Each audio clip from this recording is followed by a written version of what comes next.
आइए आज हम लोग स्टडी करेंगे। एनसीईआरटी हमने पढ़ी गुरुत्वाकर्षण चैप्टर, तो उसी से संबंधित नीट में जो क्वेश्चन पूछे गए हैं तो उन्हीं की आज हम लोग स्टडी करेंगे।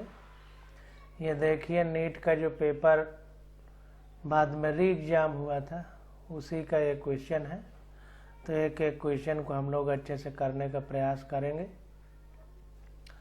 तो देखिए कह रहा है क्वेश्चन नंबर 1 में the escape velocity for earth is v।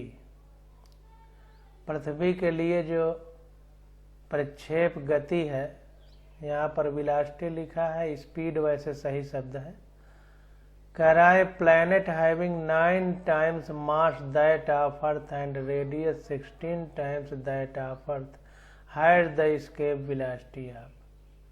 तो पृथ्वी पर प्रक्षेप चाल v है और एक हमारे पास ग्रह है जो पृथ्वी से 9 गुना द्रव्यमान में ज़्यादा है और त्रिज्या भी 16 गुना ज़्यादा है, तो वहाँ पर एस्केप वेलोसिटी कितनी होगी ये हमको बताना है। तो देखिए सी विकल्प हमारा करेक्ट है 3v/4, और कैसे करेक्ट है यहाँ पर हम लोग सॉल्यूशन देखेंगे। तो यहाँ पर देखिए सॉल्यूशन में बता रहा है, सबसे पहले एस्केप वेलोसिटी का फार्मूला लिखा गया है। तो escape velocity of object from planet is given by, तो प्रक्षेप चाल का जो फार्मूला है वीईपी, ई है ब्रैकेट में, ई का मतलब एस्केप इक्वल टू √2gmp/rp। तो ये फार्मूला हो जाएगा √2gme/re, ये फार्मूला होता है पृथ्वी के लिए, और प्लैनेट है तो उसके लिए p लिख दिया है। तो ये हमारा कुल मिला करके जी सार्वत्रिक गुरुत्वाकर्षण नियतांक है। संख्याएं और सार्वत्रिक गुरुत्वाकर्षण नियतांक ये कांस्टेंट हैं, इसलिए इनको हटा के डायरेक्टली प्रोपोर्शनल किया। वीईपी डायरेक्टली प्रोपोर्शनल टू √mp/rp। ऐसा इसलिए किया क्योंकि ग्रह की तुलना पृथ्वी से की गई है, तो हम लोग यहाँ चूँकि तुलना करेंगे इसलिए ऐसा किया गया है। तो नाउ mp = 9me, जो प्लैनेट है जिसका द्रव्यमान mp माना गया है वो हमारी पृथ्वी से 9 गुना ज़्यादा है, तो 9 का गुणा कर दिया पृथ्वी के द्रव्यमान में, और त्रिज्या पृथ्वी की 16 गुना ज़्यादा है, तो rp = 16 का गुणा कर दिया पृथ्वी की त्रिज्या में। अब फार्मूला लगाया तो mp/ve,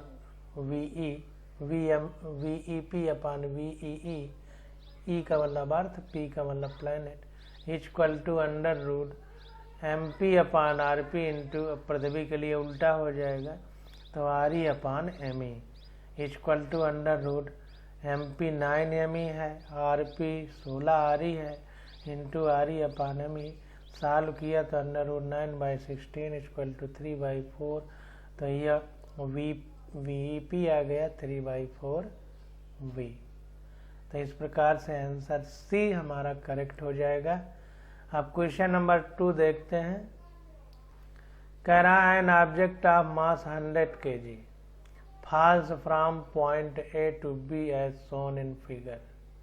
कोई एक हमारा द्रव्यमान है 100 किलोग्राम का, वो ए बिंदु से बी बिंदु तक गिराया जा रहा है। फॉल्स मतलब गिराया जा रहा है, तो ए से बी तक गिराया जा रहा है। The change in its weight, इसके भार में कितना परिवर्तन होगा। Corrected to the nearest integer is, RE is the radius of the earth. Corrected to the nearest integer मतलब नज़दीकी पॉइंट तक, दशमलव वाले बिंदु तक हमें आंसर देना है। तो यहाँ पर देखिए जो ए से बी की हाइट है, मतलब जो जितना दूरी ये पिंड चलेगा वो है RE/2, यानी पृथ्वी से आधी ऊंचाई पर है, और ग्राउंड हमारा पृथ्वी से 2 गुना ऊंचाई पर है पृथ्वी की त्रिज्या से। यहाँ देखिए 2RE दूरी पर है और RE/2 तक ये ऊपर से ए से बी तक चलता है। पृथ्वी का गुरुत्वीय त्वरण g 10 मीटर पर सेकंड स्क्वायर है।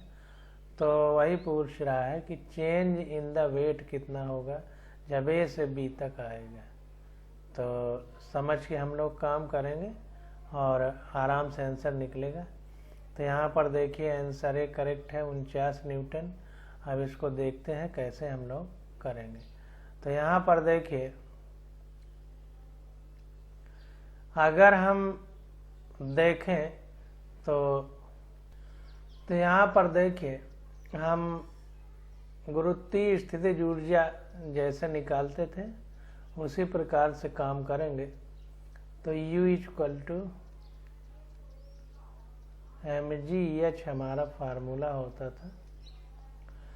तो यहाँ पर देखिए mg dash = mg r² r + h का होल स्क्वायर लिखा है।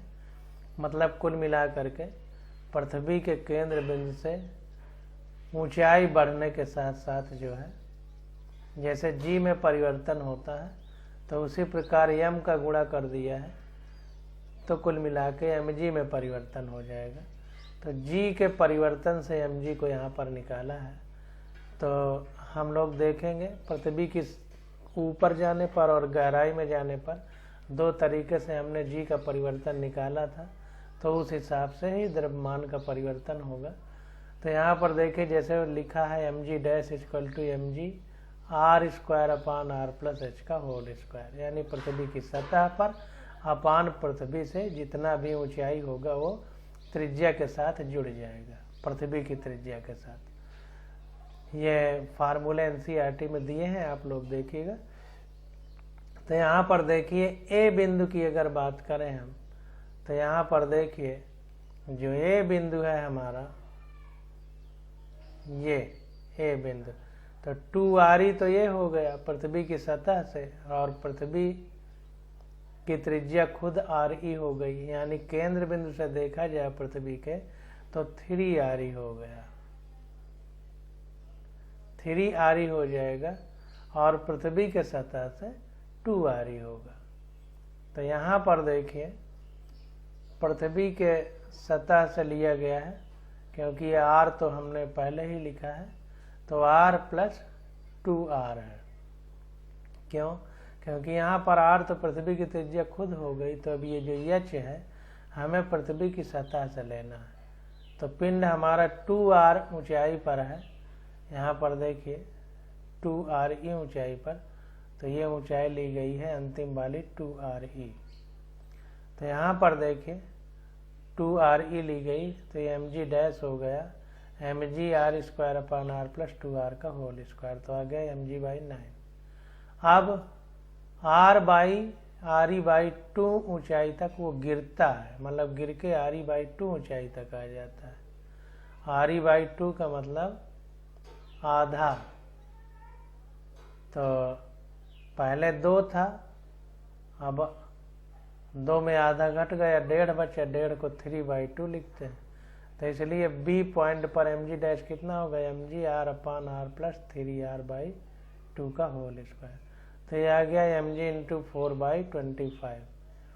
अब जैसे हम लोग ऊर्जा परिवर्तन के लिए निकालते थे तो कैसे निकालते थे, जैसे सबसे उच्चतम बिंदु पर है तो वहाँ जो स्थितिज ऊर्जा है और जितना ऊंचाई तक आई वहाँ पर जो स्थितिज ऊर्जा है तो ज़्यादा अधिकतम ऊंचाई पर ज़्यादा होगी स्थितिज ऊर्जा, क्योंकि U = mgh होता है। जितना ऊंचाई ज़्यादा होगी वहाँ पर ऊर्जा ज़्यादा होगी, स्थितिज ऊर्जा।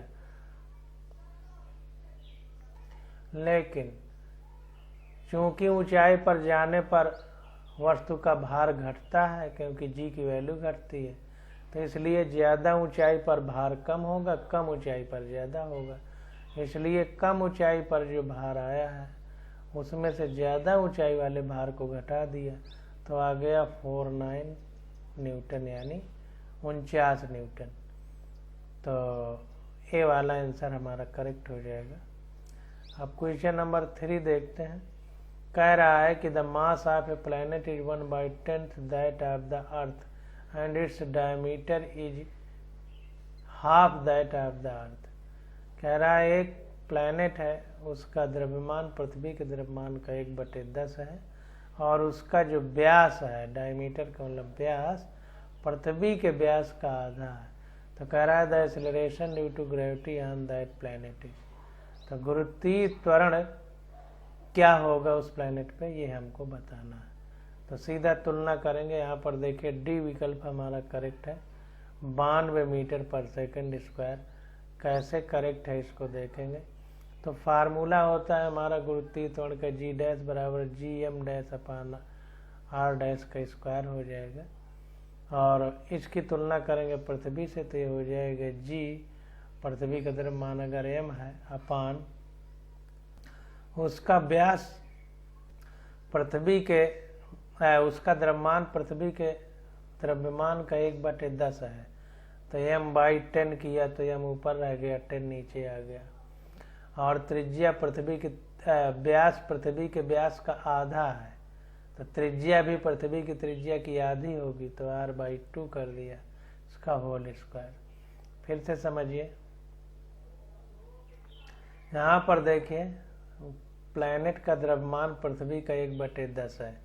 तो यहाँ पर देखिए m डैश की जगह m/10 रखा, और उसका डायमीटर अर्थ का हाफ है।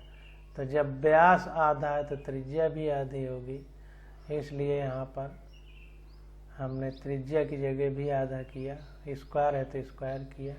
तो ये आ गया, सॉल्व करने पे ये 4 ऊपर चला जाएगा, 4/10 GM/r स्क्वायर। तो 4/10 जी 0.4 हो जाएगा, 10 का भाग देंगे। और GM/r स्क्वायर ये इतना पृथ्वी का ही गुरुत्वीय त्वरण आ गया, इसकी वैल्यू होती है 9.8, तो रख दिया, आ गया 3.92 मीटर पर सेकेंड स्क्वायर। अब क्वेश्चन नंबर 4 देखते हैं। कह रहा है the minimum energy required to launch a satellite of mass m from the surface of earth of mass m and radius r is a circular orbit at an altitude of 2r from the surface of the earth is। तो कह रहा है कि एक प्रक्षेपास्त्र, एक उपग्रह को, कृत्रिम उपग्रह को हमको पृथ्वी से लॉन्च करना है, जिसका द्रव्यमान m है और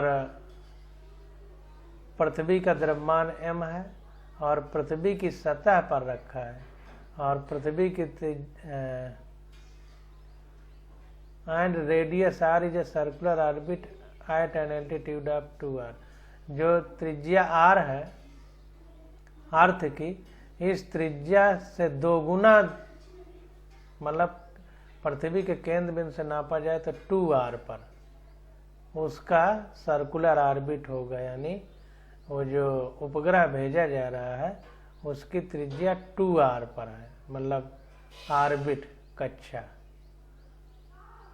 तो कह रहा है कितनी ऊर्जा हमको जरूरत पड़ेगी उस सैटेलाइट को पृथ्वी की त्रिज्या की 2 गुनी दूरी पर उसकी कक्षा को स्थापित करने के लिए स्मॉल m द्रव्यमान के कृत्रिम उपग्रह को प्रक्षेपित करने में कितनी ऊर्जा की जरूरत पड़ेगी कम से कम, ये हमको बताना है। तो कुछ नहीं, सीधा अगर फार्मूला पता है तो आप आंसर कर लेंगे। ए विकल्प यहाँ पर देखिए करेक्ट है, 5 GMM/6r। तो देखते हैं और करने का प्रयास करते हैं। तो अप्लाई एनर्जी कंजर्वेशन, तो ऊर्जा संरक्षण का नियम लगाएंगे, जैसा हम पीछे पढ़ते चले आए हैं, एनसीईआरटी के पीछे के क्वेश्चन जितने किए हैं इसी आधार पे हमने किए हैं। तो ऊर्जा संरक्षण के नियम से क्या होगा कि प्रारंभिक स्थितिज ऊर्जा प्लस प्रारंभिक गतिज ऊर्जा, आई का मतलब इनिशियल, इक्वल टू फाइनल स्थितिज ऊर्जा प्लस फाइनल गतिज ऊर्जा। तो यहाँ पर देखें इनिशियल स्थितिज ऊर्जा, तो U = -GMM/r होता है, तो -GMM/r। कैपिटल M पृथ्वी का द्रव्यमान है और स्मॉल m हमारा उपग्रह का यानी प्लैनेट का, अपान r हो गया, प्लस प्रारंभिक गतिज ऊर्जा KI हो गई, इक्वल टू माइनस प्रारंभिक स्थितिज ऊर्जा KI। ऐसे ही क्यों लिख दिया है, क्योंकि पृथ्वी की सतह पर वो प्रक्षेपास्त्र यानी उपग्रह रखा होगा, तो प्रारंभिक जो ऊर्जा है यही हमको निकालना, इक्वल टू माइनस अब 2r दूरी पर है तो 2r दूरी पर कितना होगी स्थिर ऊर्जा, तो -Gmm/3r। 2r दूरी सतह से और प्लस पृथ्वी की त्रिज्या, तो 2r + r तो 3r हो गया, प्लस हाफ स्मॉल m जो उस उपग्रह का द्रव्यमान है इंटू v² उपग्रह का वेग, तो v², तो v बराबर होता है Gm/r। तो यहाँ पर क्या होगा कि चूंकि r 3r है तो इसलिए 3r लग के ऊपर Gm लिखा है, तो इसको ध्यान देना है। तो ये सारी वैल्यू रख दी गई है। अब इसको सॉल्व किया तो KI = आ जाएगा, इधर चला जाएगा तो पॉजिटिव में हो जाएगा, तो ये और ये इसमें गुणा होगा तो Gmm/6r हो जाएगा, तो ये 6 हो गया और एक इधर गया तो ये और हो गया 7। कुल मिला के ये इस पे घटेगा, 7 नहीं इस पे घटेगा, तो ये आ जाएगा -1/6 Gmm/r। ये वाला पॉजिटिव वाला, और इसमें से घटेगा तो आ जाएगा -1/6 Gmm/r। ये इधर चला जाएगा तो पॉजिटिव हो जाएगा। सॉल्व करेंगे तो KI = 5/6 Gmm/r आ जाएगा।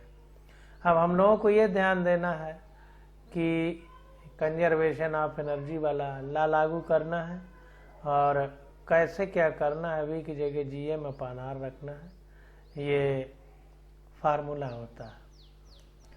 तो इन सब चीज़ों को लिखते चलिए, जैसे v = Gm/r लिखा है, और r हमारा चूँकि पृथ्वी के केंद्र बिंदु से 3r दूरी पे है तो 3r दूरी लिखी गई है। तो इस प्रकार से हम लोग क्वेश्चन करते हैं। अब क्वेश्चन नंबर 5 आ जाता है, कह रहा है 2 bodies of mass m and 9m are placed at a distance of r। तो 2 द्रव्यमान हैं m और 9m के, पृथ्वी से r मतलब बीच की दूरी उनकी r है।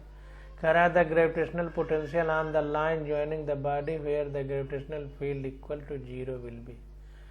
तो अगर इन दोनों द्रव्यमान को जोड़ा जाए, जोड़ने वाली रेखा को एक ऐसा बिंदु ढूंढिए जहां पर गुरुत्वीय क्षेत्र की तीव्रता 0 हो, वहां पर हमें ग्रेविटेशनल पोटेंशियल बताना। तो कुल मिला के जैसे विद्युत क्षेत्र की तीव्रता और विद्युत विभव निकालते थे, तो कह रहा है जहां विद्युत क्षेत्र की तीव्रता 0 है वहां विद्युत विभव क्या होगा। तो उसी प्रकार से जहां पर गुरुत्वीय क्षेत्र की तीव्रता 0 है वहां पर गुरुत्वीय विभव क्या होगा।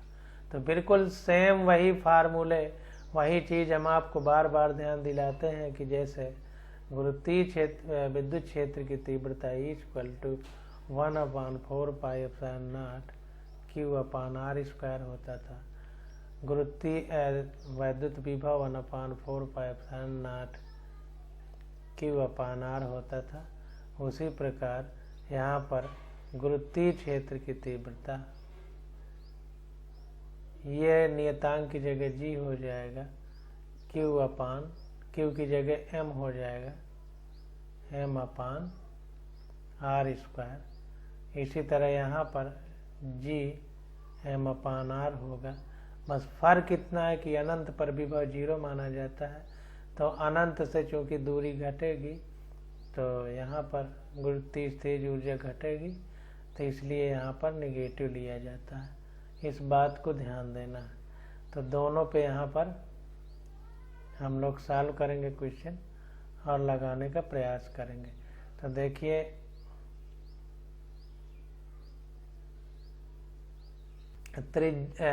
तीव्रता में r² है नीचे और विभव में केवल r है, इसको ध्यान देना है। तो यहाँ पर देखिए m और 9m द्रव्यमान के 2 पिंड हैं और ये r दूरी पर रखे गए हैं, और मानते हैं कि इस बिंदु पर गुरुत्वीय क्षेत्र की तीव्रता 0 होगी।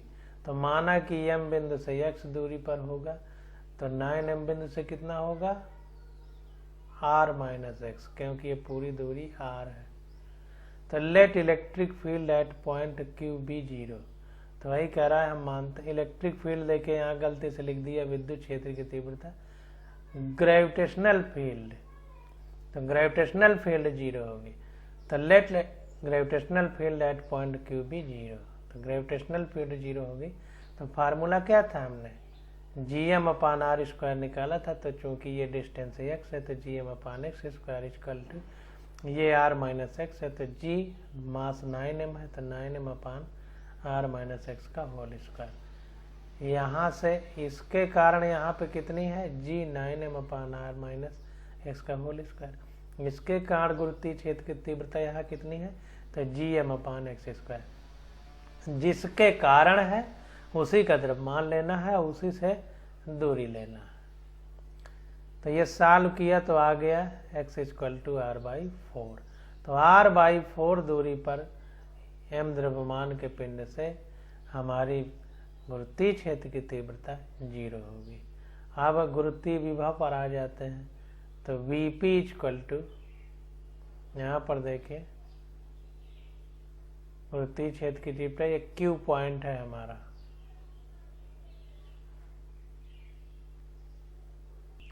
तो यहाँ पर ये देखिए Q पॉइंट माना है और यहाँ पर गलती से P लिख दिया है, Q होना चाहिए। Vq = यहाँ पर देखिए Q लिख दिया है, यहाँ पर P लिखा है, थोड़ा सा मिस्टेक है। तो Vp = अब स्मॉल m के कारण, इसके कारण तो ये द्रव्यमान लिया जाएगा और ये दूरी ली जाएगी, तो हो जाएगा -gm/x। अब प्लस लगाएंगे दूसरे के लिए क्योंकि विभव निकालना है Q पॉइंट पे। तो प्लस और ब्रैकेट में चूंकि ये निगेटिव होता है तो ब्रैकेट में निगेटिव रहेगा, तो कुल मिला के ब्रैकेट खुलेगा तो निगेटिव ही हो जाएगा। तो डायरेक्ट इसने लिख दिया। तो -g अब 9m/r - x। अब बड़े वाले के कारण तो इसका द्रव्यमान 9m है और r - x दूरी है।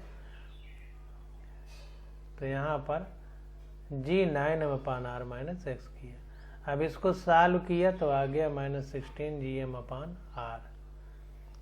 तो यही हमारा आंसर हो जाएगा। तो कुल मिला के इसी प्रकार से हम लोग सारे क्वेश्चन को करेंगे। अब देखिए कह रहा है satellite is orbiting just above the surface of earth with period t। तो एक उपग्रह है, कृत्रिम उपग्रह, जो पृथ्वी के सरफेस से ऊपर उड़ रहा है, सतह से, और उसका आवर्त काल t है, यानी एक चक्कर पृथ्वी का लगाने में t समय लगता है। कह रहा है if d is the density of the earth and g is the universal constant of gravitation. तो अगर पृथ्वी का घनत्व d है और पृथ्वी पर सार्वत्रिक गुरुत्वाकर्षण नियतांक तो पृथ्वी और पूरे ग्रहों के लिए सेम ही है। कह रहा है द क्वांटिटी 3π/gd रिप्रेजेंट। तो 3π/gd क्या प्रदर्शित करेगी ये हमको बताना है। तो यहाँ 4 विकल्प दिए गए हैं, तो आंसर ए हमारा करेक्ट है। 3π/gd हमारा t² को बताएगी। तो चूंकि पृथ्वी का आवर्तकाल और घनत्व दिया है तो उसी आधार पर हम इस क्वेश्चन को सॉल्व करने का प्रयास करेंगे।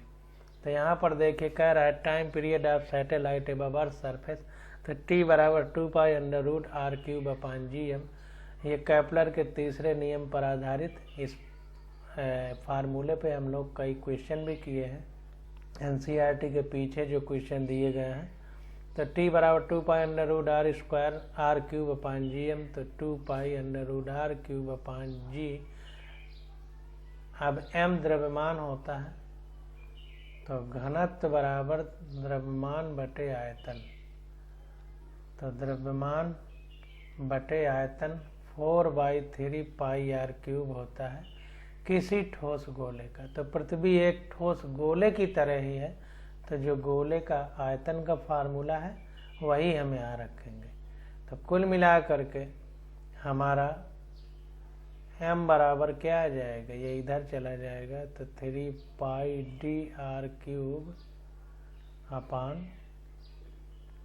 ये 4 नीचे चला जाएगा।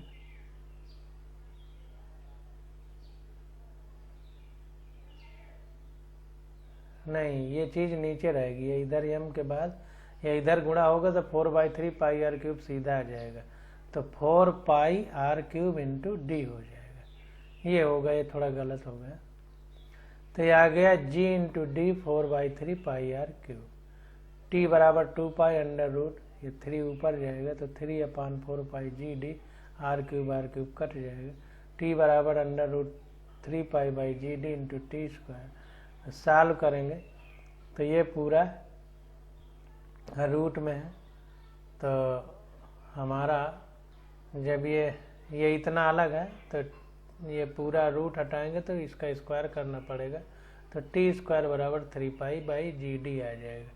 तो यही 3 पाई बाई जी डी किसके समतुल्य है, इक्विवेलेंट, तो टी स्क्वायर के, यही हमसे पूछा जा रहा था। अब क्वेश्चन नंबर 7 आ जाता है, कह रहा है the escape velocity of a body on the surface is 11.2 kilometre पर सेकेंड। पृथ्वी की सतह पर हमारी जो प्रक्षेप चाल है वो 11.2 किलोमीटर पर सेकेंड है।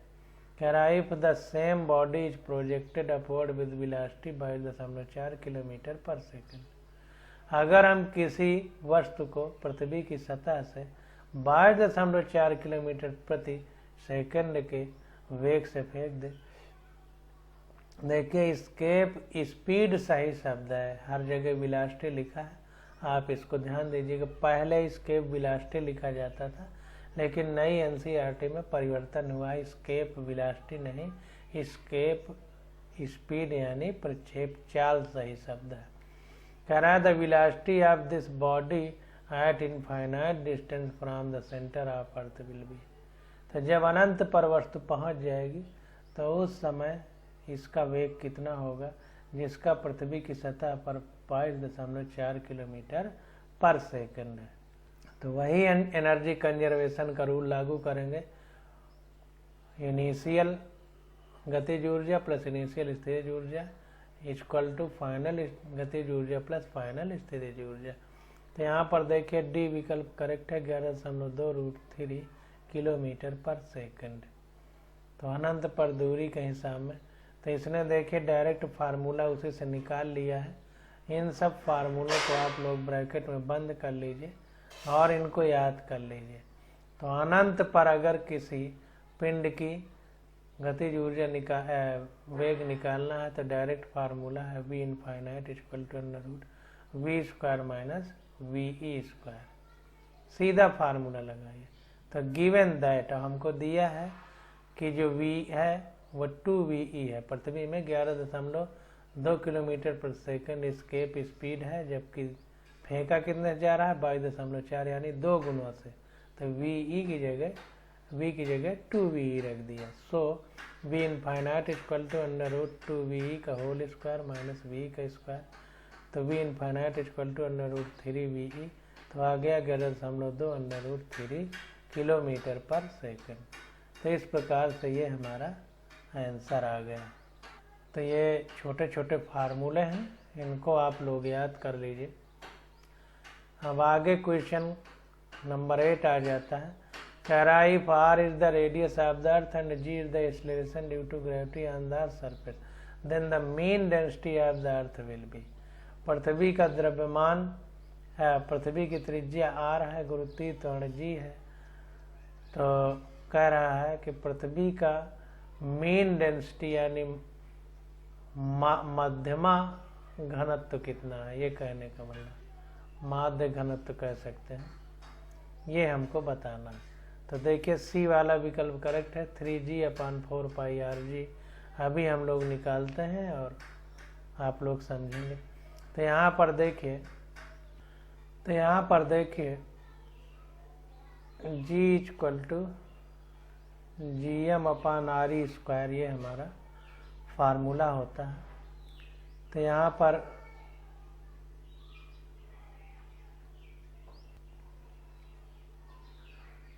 पर देखिए g बराबर gm/re स्क्वायर होता है और घनत्व बराबर द्रव्यमान बटे आयतन होता है, और पृथ्वी चूँकि गोला है तो आयतन 4/3 पाई re क्यूब हो जाएगा। तो d बराबर m/4/3 पाई re क्यूब हो जाएगा। ये इधर आएगा तो 4/3 pi R E cube D हो जाएगा into M equal to M. तो एम की जगह वैल्यू पूरी रखेंगे तो आ जाएगा G equal to G into M की जगह 4/3 pi R E cube into 4/3 pi R E cube D हो जाएगा, cube D upon R E square. तो ये कट जाएगा तो जी बराबर G into 4/3 pi R E D होगा, 4/3 pi R E into D, और जी तो पहले से ही है तो यही यहाँ पर रख दिया गया है। तो यहाँ पर ये रख दिया गया तो डी की वैल्यू आ गई 3/4 जी अपान पाई जी आर। तो इस प्रकार से ये डी निकल आया घनत्व। तो 4/3 जी अपान स्मॉल जी आर, ये सी वाला करेक्ट है ये। तो यही हमारा निकल आया, तो सी विकल्प हमारा करेक्ट हो जाएगा। अब क्वेश्चन नंबर 9 आ जाता है, तो इसकी स्टडी हम लोग अगले लेक्चर में करेंगे। आज बस यहीं तक।